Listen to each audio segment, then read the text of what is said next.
श्री नरसिंह पुराण के 46वें अध्याय में परशुराम अवतार की कथा। मार्कंडेय जी बोले, राजन, अब मैं भगवान विष्णु के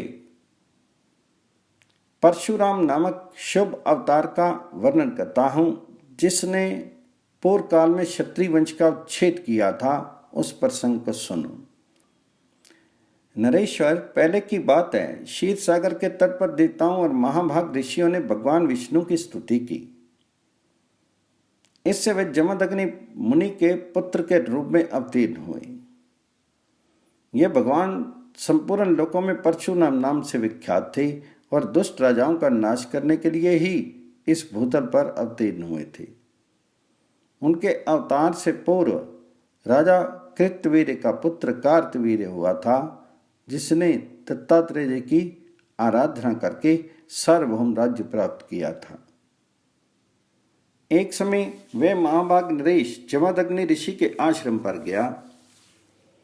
उसके साथ चित्रंगनी सेना थी। उस राजा को चित्रंगनी सेना के साथ आश्रम पर आया देख करके जमदग्नि ने नृपवर कार्तवीर्य से मधुर वाणी में कहा, महामते, आप मेरे अतिथि होकर यहाँ पधारे हैं, अतः आज अपनी सेना का पड़ाव यहीं डाल दीजिए और मेरे दिए हुए वन्य फल आदि का भोजन करके कल यहाँ से जाइएगा।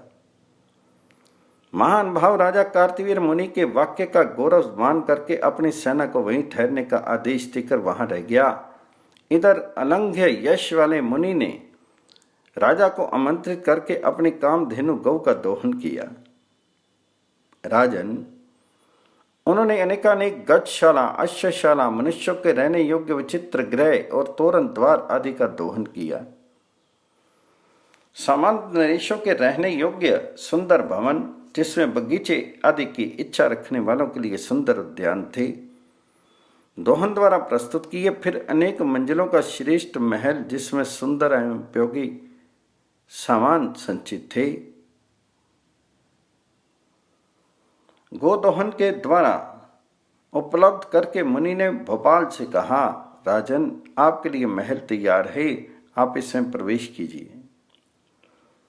आपके ये श्रेष्ठ मंत्री तथा लोग भी शीघ्र ही इन दिव्य ग्रहों में प्रवेश करें। विभिन्न जातियों के हाथी और घोड़े आदि भी गजशाला और अश्वशाला में रहें तथा भृत्यगण भी इन छोटे घरों में निवास करें।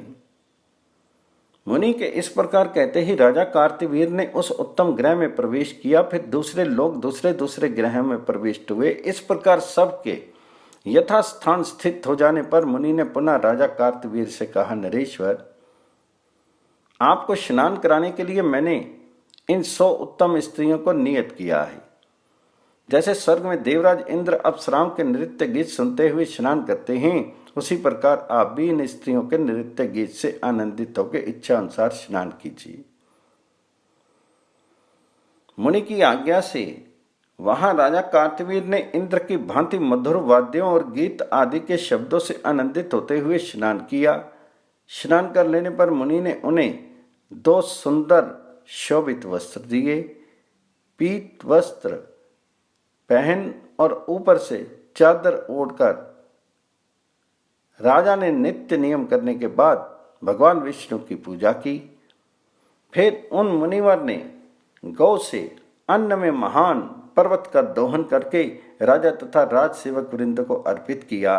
नृप, राजा तथा उनके भृत्यगणों ने जब तक भोजन का कार्य संपन्न किया, तब तक सूर्यदेव अस्ताचल को चले गए। तब उन्होंने रात को भी मुनि के बनाए हुए उस भवन में गीत आदि विनोदों से आनंदित होकर शयन किया। तदंतर निर्मल प्रभात काल होते ही स्वप्न में मिली हुई संपत्ति के समान सब कुछ लुप्त हो गया। फिर वहां केवल कोई भूभाग मात्र ही अवशिष्ट देख राजा ने मन ही मन विचार किया और अपने पुरोहित से पूछा, महाभाग पुरोहित जी, ये महात्मा जमदग्नि मुनि के तप की शक्ति थी या कामधेनु गौ की? इसे आप मुझे बताइए। तो कार्तवीर्य के इस प्रकार पूछने पर पुरोहित ने उनसे कहा, राजन, मुनि में भी सामर्थ्य है, परंतु ये सिद्धि तो गौ की ही थी। तो भी नरेश्वर, आप लोभवश उस गौ का अपहरण मत करें, क्योंकि जो उसे हर लेने की इच्छा करता है उसका निश्चय ही विनाश हो जाता है।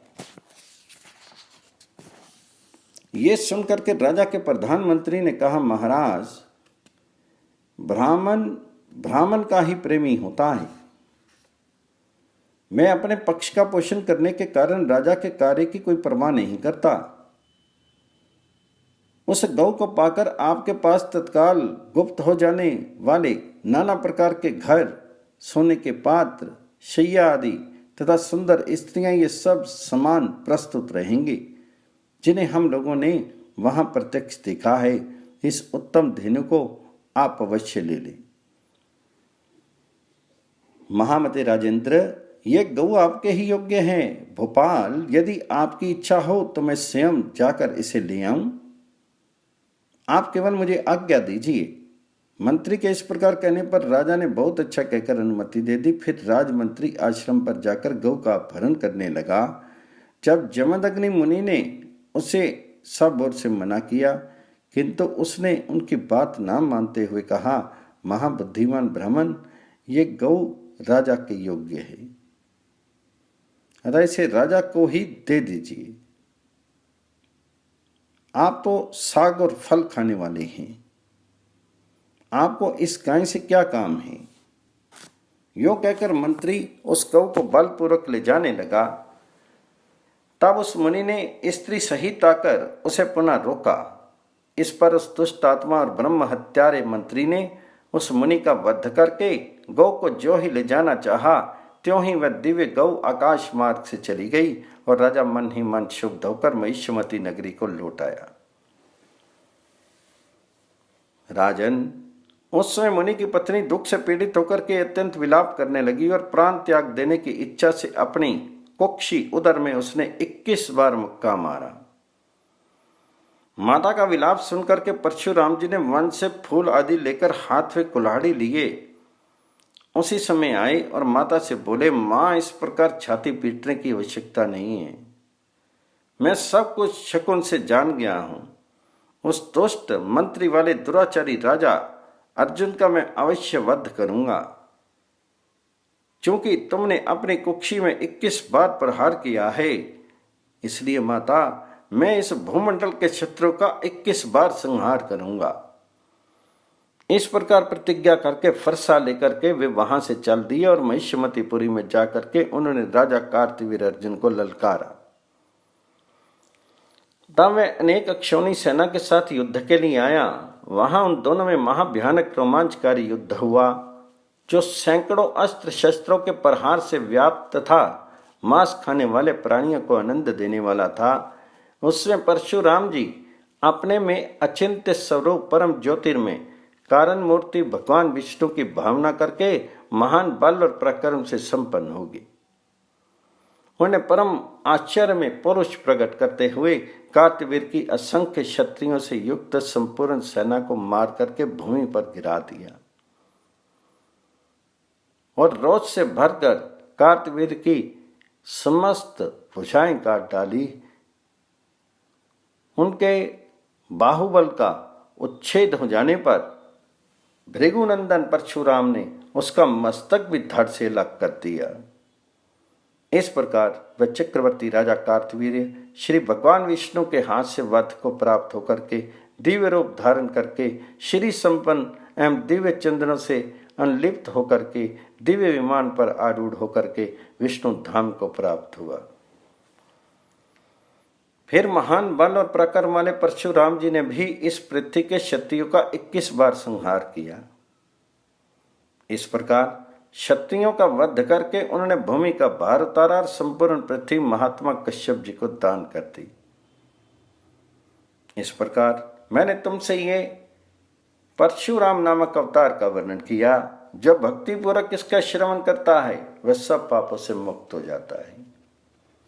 राजन, इस पृथ्वी पर अवतीर्ण होने के बाद ये साक्षात भगवान विष्णु स्वरूप परशुराम जी 21 बार क्षत्रियों को मार करके क्षत्रिय तेज को छिन्न भिन्न करके आज ये महेंद्र पर्वत पर विराजमान है।